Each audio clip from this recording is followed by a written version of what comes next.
If you can name the exact psychological mechanisms behind your behavioral issues, your family traumas, and inherited traits in chronological order, of course, then why haven't you changed them yet? Oh, yeah, because you've fallen prey to the illusion that your personality trait tools are you, and self is simply limited to what your horoscope says about how you hate the way your Gemini partner drinks their coffee. Therefore, you're stuck with your mama's body insecurity issues until you die. Good for you.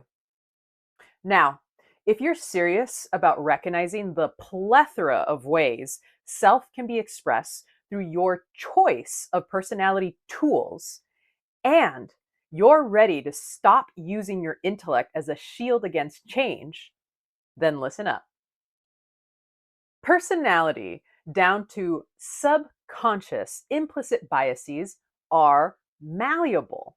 But to swap one neural tool for another, you have to act as a self that already owns the new tool. Otherwise, you can think about it and talk fancy all day, but never have agency over your expression of self. Simply put, if you think depressed, talk depressed, and act depressed, you are reinforcing a depressed self. If you choose to act on joy, you will feel joy and therefore will become a joyful self.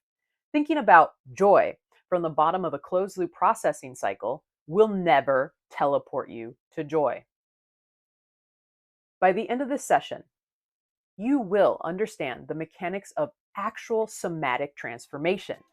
I am going to show you how to climb the y-axis of your spiral using a physical laboratory I call the somatic mirror.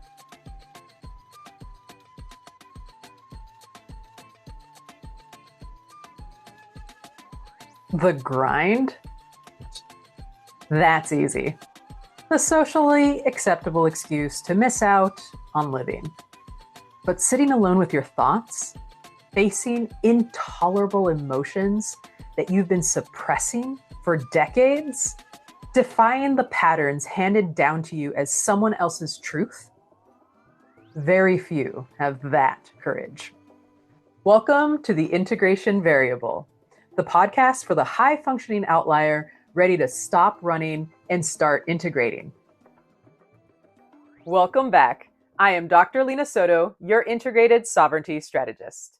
Today, we are getting to the root of it. So naturally, I am drinking root brew, essentially a botanical root beer tea that hails from one of my most absolute favorite tea shops in Seattle. B. Fuller's Mortar and Pestle, located in Fremont. It is earthy, sweet, and aggressively grounded. This shop, by the way, is home to my most favorite tea in the world, and you'll just have to stick around for a few more episodes to hear what it is. Cheer Bear is joining me this time. She is pink, she is joyful on the inside, and she's here to remind you that magical thinking is for toys. Now, let's get to the brain science.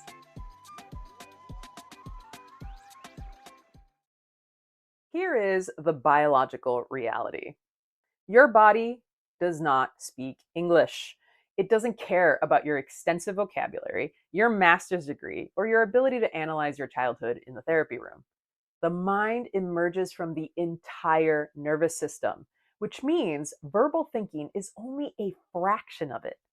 Thoughts are chemical, emotional, visceral, sensational, somatic, and dynamic. And if you don't understand this basic fact, you are blind to any hope of healing or change. It will never happen because you believe that 95% of your mind is random.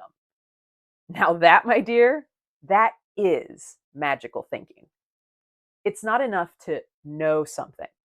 You have to viscerally integrate it, which requires physically acting in the real world. Here is the exact neurological mismatch that the self-help industry completely ignores. Your trauma, your fawning patterns, and your survival reflexes are stored as implicit procedural memory in the subcortical regions of your brain, specifically the amygdala, the basal ganglia, and the cerebellum. Intellectualizing, talking, and analyzing are functions of your declarative explicit memory, managed by your hippocampus and prefrontal cortex. You cannot rewrite procedural code with declarative language. It's a hardware incompatibility error. Your nervous system doesn't learn how to stand up for itself by reading a book about boundaries. It learns through motor sensory execution until you practice the physical geometry of asserting your space. You are just a spectator watching a corrupted program run in your own body. For example, if you know you have a hard time saying no, nothing will change until you act on saying no. Then keep practicing it until it becomes the new self. If you're already thinking, but I can't, then save us both the waste of time and stop watching. I work with high performers that choose change. Understanding how to use and identify your somatic mirror so you can map it to what you are choosing to change within yourself will lead to rapid, mind-blowing transformation.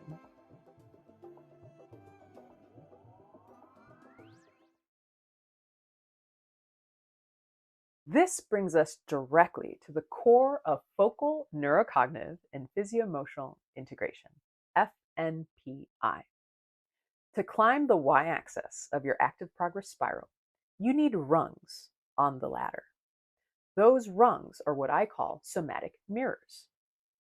Let's define this cleanly.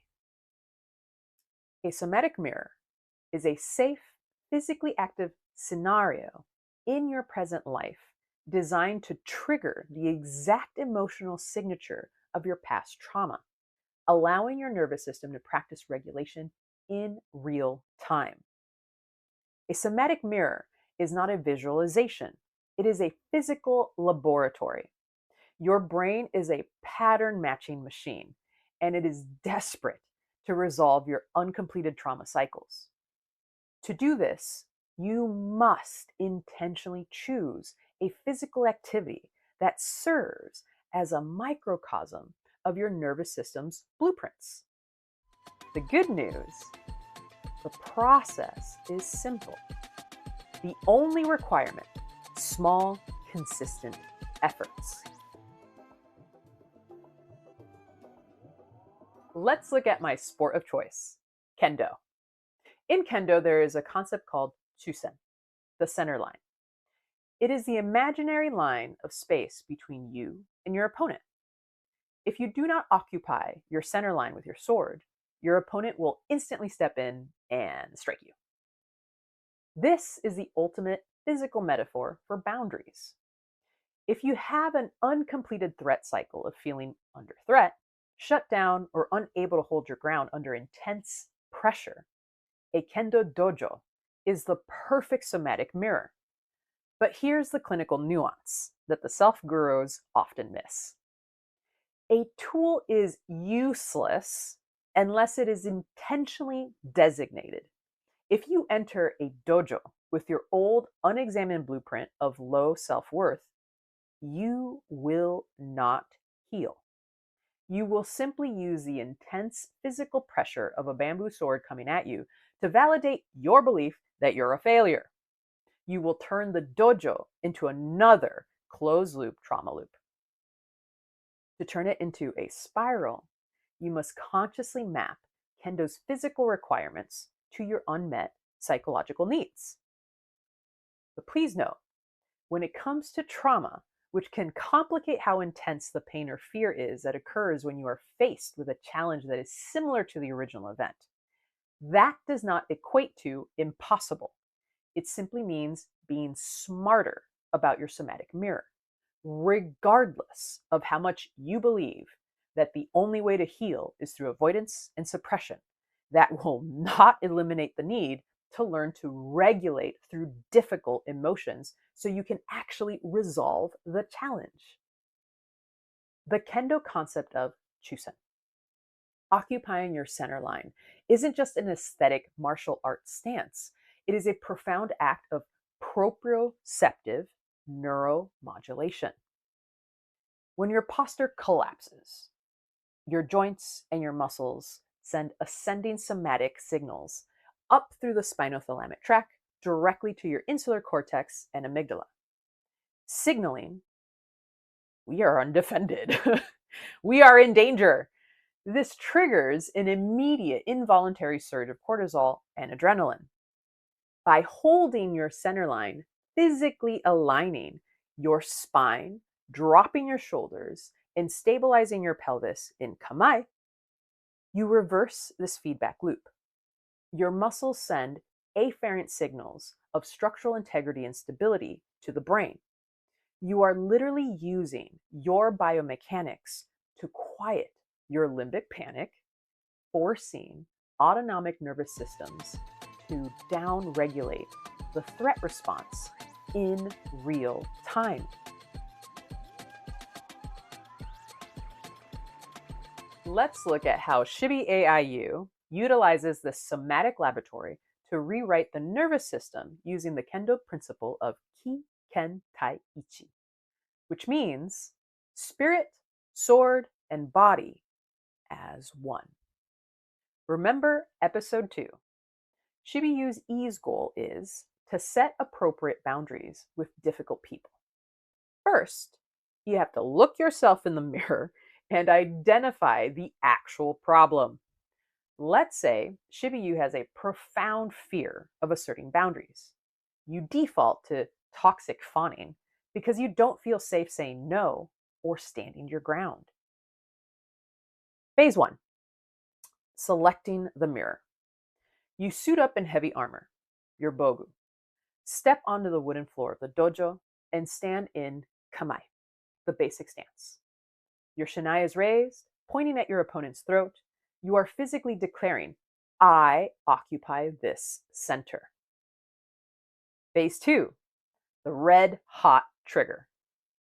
Your opponent advances rapidly, raising their bamboo sword with a deafening kiai, a shout that just echoes through the room, aiming directly for your head. Inside your helmet, your vision is restricted, your nervous system screams, the physical pressure triggers the exact same somatic signature as your overbearing boss or your boundary violating partner. Your heart rate spikes. Your old programming really wants you to collapse your shoulders, step back, and fawn. This is red hot. Phase 3, cortical re-entry. Instead of flinching, Chibi-U practices regulation under direct physical pressure. You breathe into your lower abdomen, slowing the exhale. You ground your feet onto the wooden floor. You keep that tip of the sword firmly in the center. You consciously pull the blood back into your prefrontal cortex. You realize, I am physically uncomfortable, but I am biologically safe. Phase 4, tactical action. Ki, Ken, Tai, Ichi, the sovereign strike. Instead of backing away, you step forward into their advance. You meet their strike with your own controlled cut to their armor, unleashing a powerful resonant kiai of your own. Your spirit, your sword, and your body act as one. You have just spoken a physical no with your entire physical structure, and your nervous system receives immediate, undeniable evidence of safety and personal power. You turned a concrete puzzle into a solved problem. When you practice this somatic centerline ownership consistently in the dojo, something extraordinary happens. The next time you encounter a difficult conversation in your real life, you will act on setting a boundary without any of the old paralyzing emotional pain. Why? Because you have balanced your biological system. Your nervous system is no longer running on empty. You've closed the open files of threat, leaving you with the free bandwidth to choose sovereignty.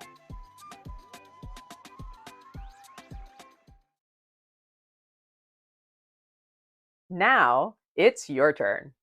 But first, let's reveal more of the science. Why does Ki Ken Tai Ichi, spirit, sword, and body as one, actually work? Because it activates what cognitive science calls the sovereign action circuit.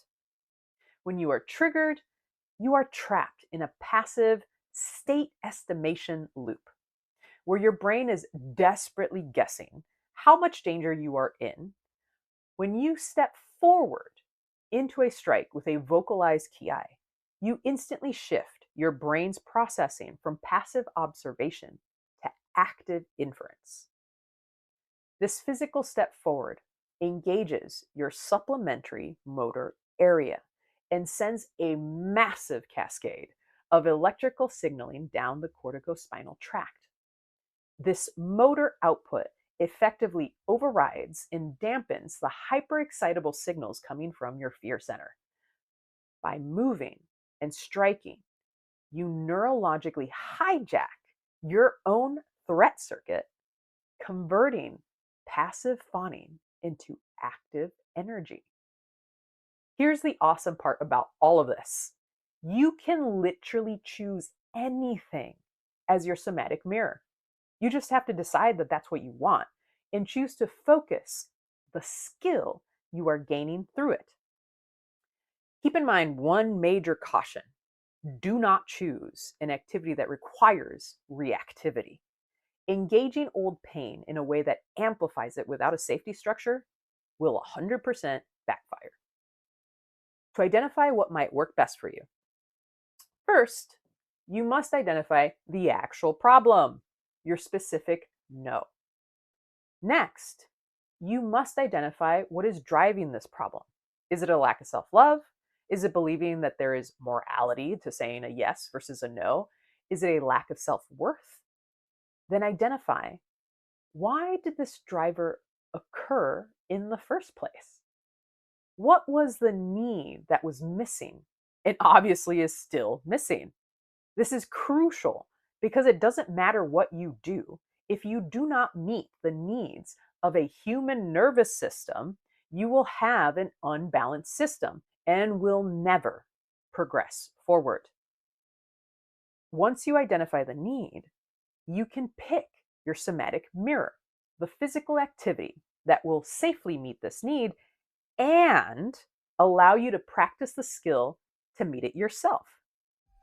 This process is broken down step by step with a full guided workbook in my course, Break the Trauma Loop.